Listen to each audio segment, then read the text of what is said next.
Hello everyone, welcome to GGN. Today is Friday, March 22nd, 2013. I'm Darko. Alright, so I'm going to cover Syria and Middle East, Israel. The first article I have is just an unbelievable propaganda piece about the recent, what they say, chemical weapons claims or attacks in Syria. It was basically like, I don't know what you call it, not a dirty bomb, but it was basically a homemade, probably with the aid of Western intelligence agencies, to these terrorists to blow up and kill people, including some government officials, and to blame it on the Assad government. The real warning, and it's pretty obvious that something happened there, the real warning in Syrian chemicals weapons claims says the speed in which some U.S. politicians and reporters are buying into the claims of chemical weapons attacks in Syria is a reminder to take a hard look at intelligence claims before rushing into another war. So, the mainstream media helped bring us the Iraq War. I mean, they basically sold it. I mean, there's been all kinds of literature and books and analysis of what happened and how they just sold the war to the American public. So now these same a-holes are going to say, oh, you know what, this one time, one time, be skeptical. Every other time, as North Korea, Iran, we're just feeding you bullshit. But, you should believe us. But just this one time, because it was someone that we trained and we just gave $60 million. We don't want to really be associated with people like that are just carrying out these terrorist attacks. Because who would we be then, right? We'd be promoting something that's worse than what they have in Syria, like what we did in Libya. So, that's a bad reputation. The Syrian government today asked the United Nations to investigate allegations completely unproven and unsubstantiated to this point that a chemical weapon of some sort was used near Aleppo earlier this week. It says, once we establish the facts, I've made clear that the use of chemical weapons is a game changer, says Obama and Israel. And who knows? Maybe they'll find something else, right? MI6 tests soil smuggled from Syria for nerve gas. British government scientists are examining a soil sample smuggled out of Syria, probably planted there, but after a suspected nerve gas attack on rebels in the country's civil war. I don't think anybody's heard of a nerve gas attack. I haven't heard anything about it. The sample was obtained in a covert mission involving MI6.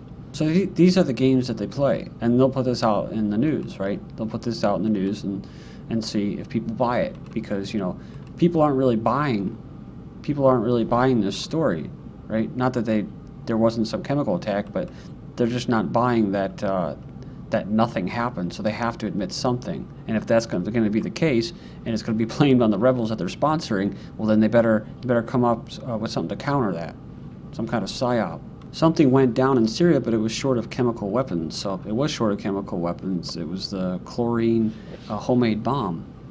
UN will investigate claims by the government and rebels that either side used chemical weapons against each other in the Syrian conflict.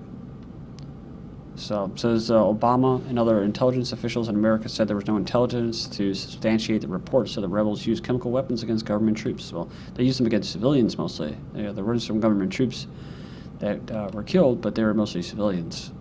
So, they're not gonna be able to prove that because they're not gonna look for that. But like I said, they have to admit some things. Now, analysts are also leaning hard away from the notion that Syria used chemical weapons against its own people.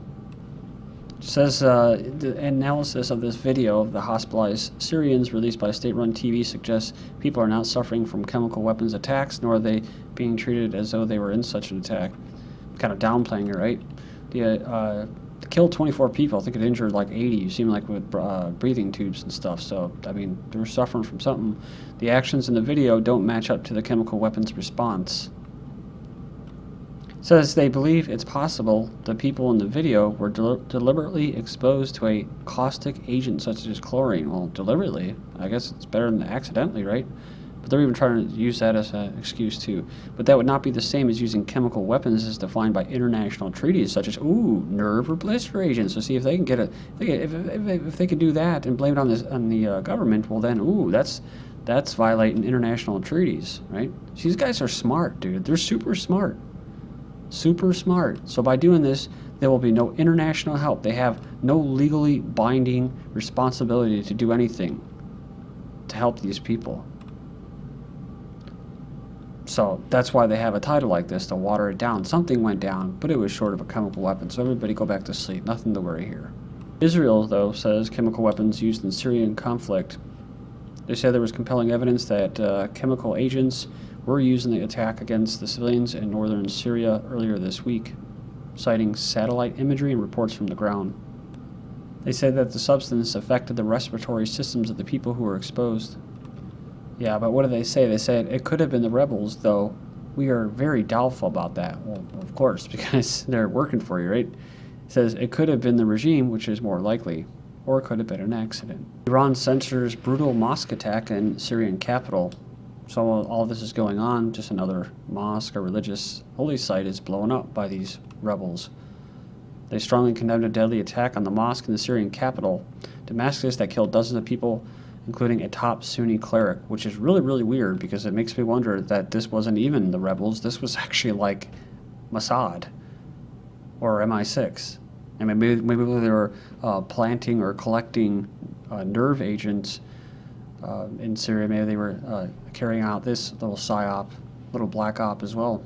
Because they could say it's a suicide bomber. He blew himself up. And it says more than 80 others were injured. But maybe it was just a bomb that just was detonated.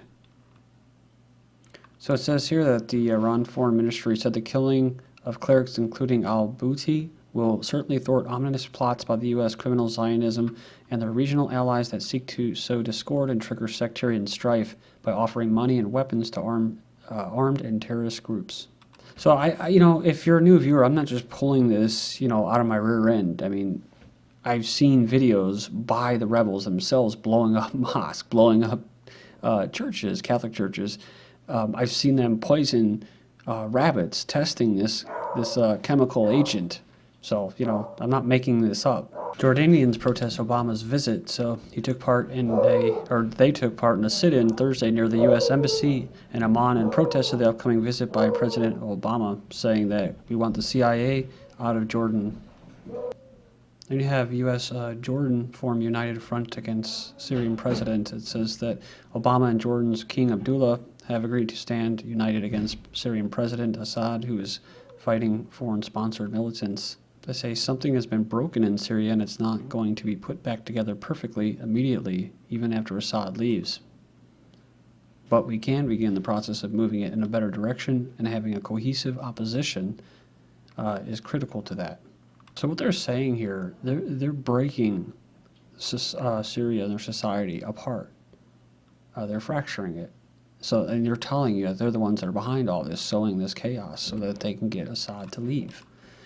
Obama vows to help Jordan take care of Syrian refugees. So this is, again, what they want. This is a bad sign, though, for Syrians, because it means that this is what they're going to do. They're just going to continue the madness and try to break these people and make them leave Syria. And then, of course, you'll have this individual whose people are protesting against, who's going to support them and bring these refugees in. And so they'll be displaced, and they'll be, like Morris says, I love what he says, it just makes it easier for them to be incorporated into this New World Order system. The U.S. elects new Syrian leader, a guy from Dallas. In the name of democracy, the U.S. government has supported a variety of armed opposition fighters in Syria seeking to overthrow the country's President Assad, who, according to a wide variety of information sources, enjoys support from the majority of the Syrian people. So to promote democracy in Syria, the U.S. government has taken it upon itself to choose a new leader for Syria.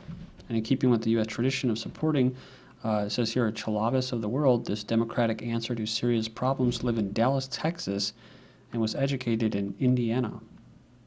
He has not set foot in the country he now rules in more than 30 years. Also, he is, like the other U.S. puppets, to emerge from the phony Arab Spring, an Islamist, it says here, an Islamist from the Muslim Brotherhood. This is what the U.S. government calls democratic legitimacy. And here's a follow-up. I'll post a link for Land Destroyer. This is from the 19th.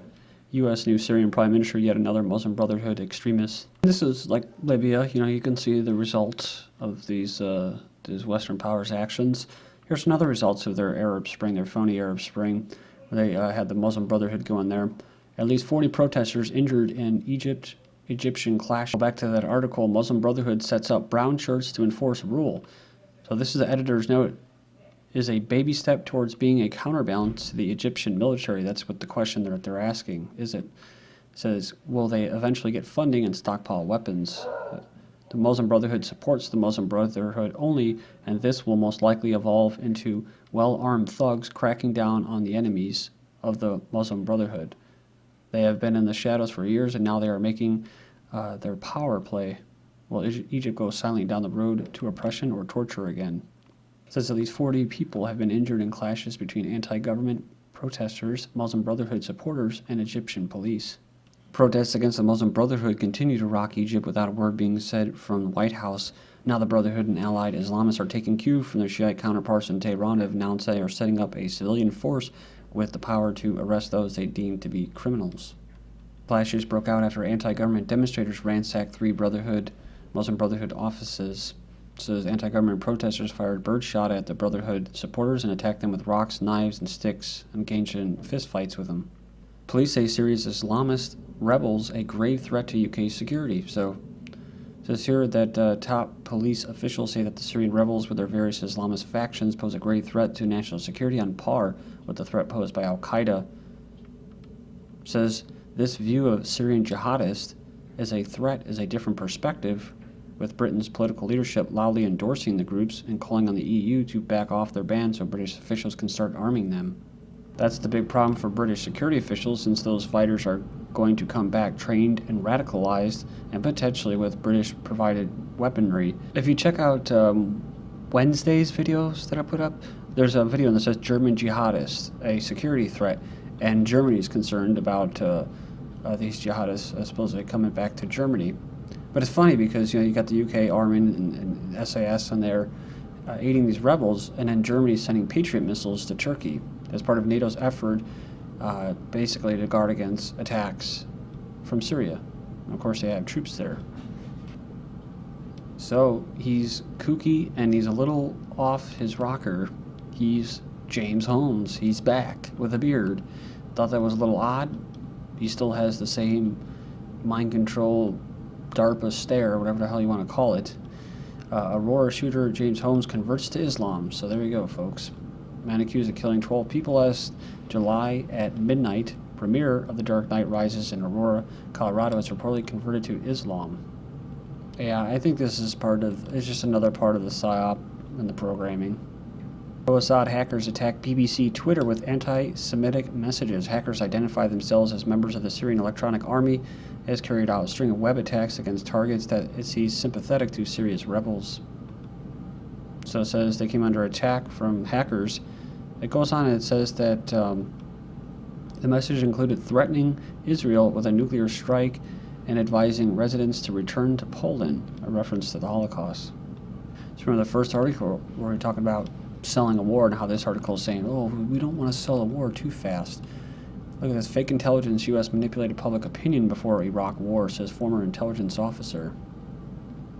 He was an Iraqi intelligence officer, former chief of the American desk of Iraqi intelligence service. Phil Donahue on his 2003 firing from MSNBC when liberal networks couldn't tolerate anti-war voices. He was fired from his primetime NBC show during the run-up for the U.S. invasion of Iraq. The problem was not Donahue's ratings, but rather his views. He said that Donahue was a difficult public face for NBC in a time of war, providing a home for the liberal anti-war agenda at the same time that our competitors are waving the flag at every opportunity. Says they were terrified of the anti-war voice, says Donahue. Hamas says Israel can expect extended military funding. So he got a warm welcoming, saying, let me be clear, Israel remains fully committed to peace and the solution of two states for two people. This is Netanyahu saying this. We extend our hands in peace and friendship to the Palestinian people. First, the beast had a breakdown. Now a wicked sandstorm has grounded President Obama's helicopter. So a sandstorm grounds his helicopter. And this was while he was visiting Israel's Museum to the Holocaust. China and Pakistan reached secret nuclear reactor deal for Pakistan. So that's kind of a big deal. U.S.'s deal violates international accord. It's kind of like this. U.S. threatens Pakistan with sanctions over Iran gas pipeline. Mobs roam streets of riot-hit Myanmar town. So angry mobs took to the streets of this town for a third day. It left 10 people dead. North Korea issues an air raid alert saying they can't tolerate U.S. carrying out nuclear strike drills, setting us as targets and advertising them as a strong warning message.